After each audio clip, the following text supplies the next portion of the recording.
Hello, my dears and darlings. This is Riku Keyblade Master, and first and foremost, I would like to thank you all for your support throughout the years. I know I sound like a broken record, but I am extremely grateful. And to show how grateful I am bringing to you an uncovered mystery involving Toy Story. We finally figured out who Woody's original owner is. Well, was. Now, this is kind of a really crazy story. We actually found out from I found out from a YouTuber who actually interviewed the creators of Toy Story. Well, one of the creators, excuse me. Well,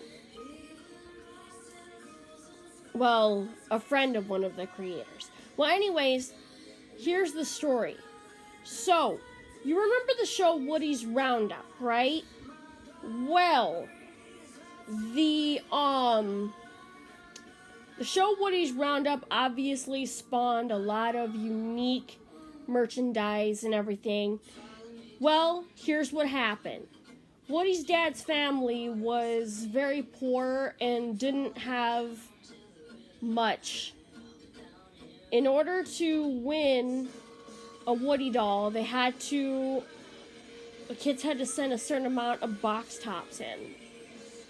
However, the thing is that they wrote Andy's dad, which is also named Andy, wrote a letter stating his situation, how he was literally the number one fan of the show, Woody's Roundup, and he was literally an amazing friend and Woody's favorite deputy. And he decorated it. Well,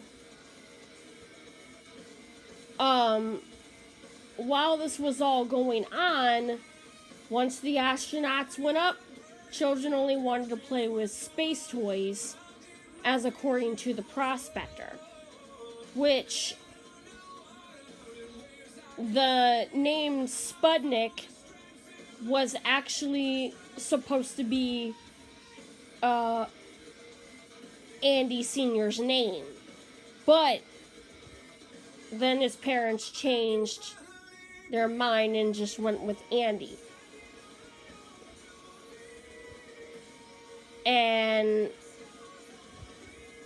knowing that Andy Sr. was obsessed with the show Woody's Roundup, and it was just, I myself really wish it could have gone further than it did. To be really honest with you, once the whole thing with the office is, they only had the prototype.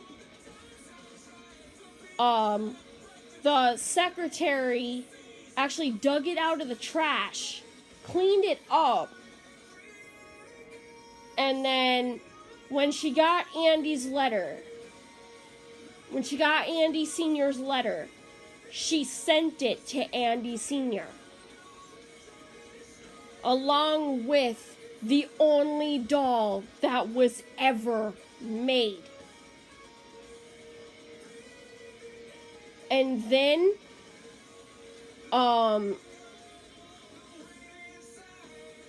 Andy Sr. got married.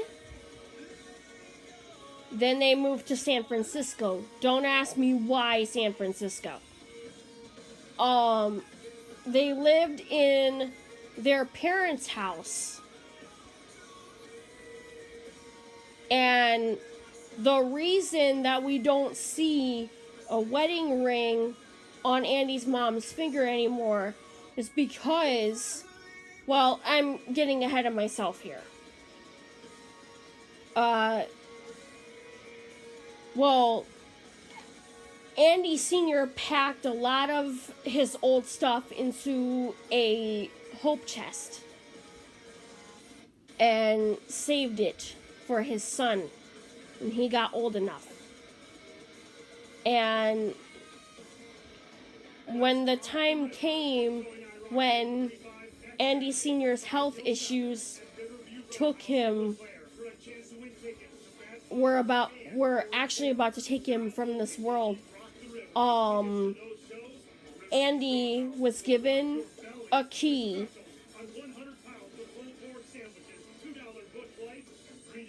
out of Andy Sr.'s wallet.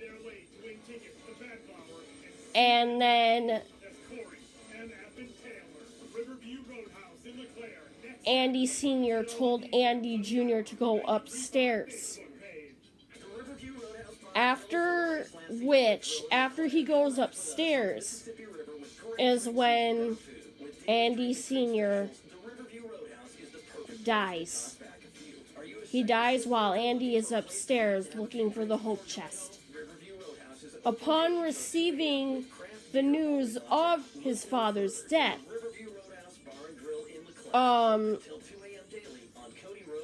which, if you're gonna ask me about Molly, he was actually the father to both Andy and Molly. So he had 2 children before he died.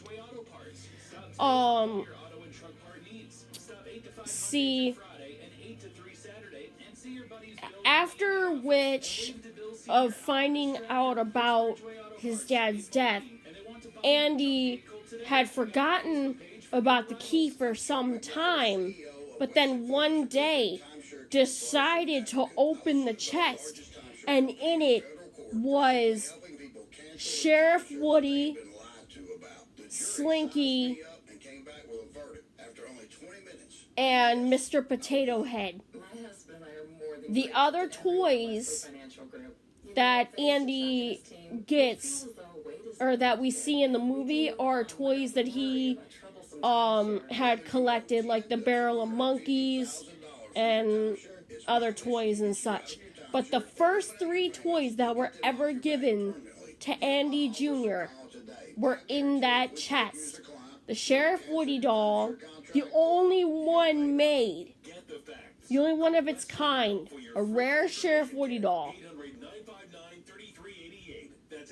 and a lot of, and Slinky, as well as Mr. Potato Head.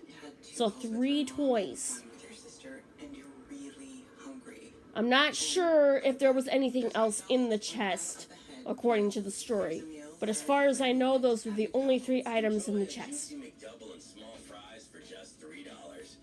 He left those toys to his son, and literally it was heartbreaking to find out this truth. However, we finally know what happened with Andy's parents. After the parents had died after the whole thing, I think the parents died first, and then Andy and Molly's dad died, which is why they moved, because there's a chance they didn't want to be, in the house as a reminder of what had happened to their father and her husband, and Andy's mom's husband. Plus, she probably really couldn't afford it, as some people have said.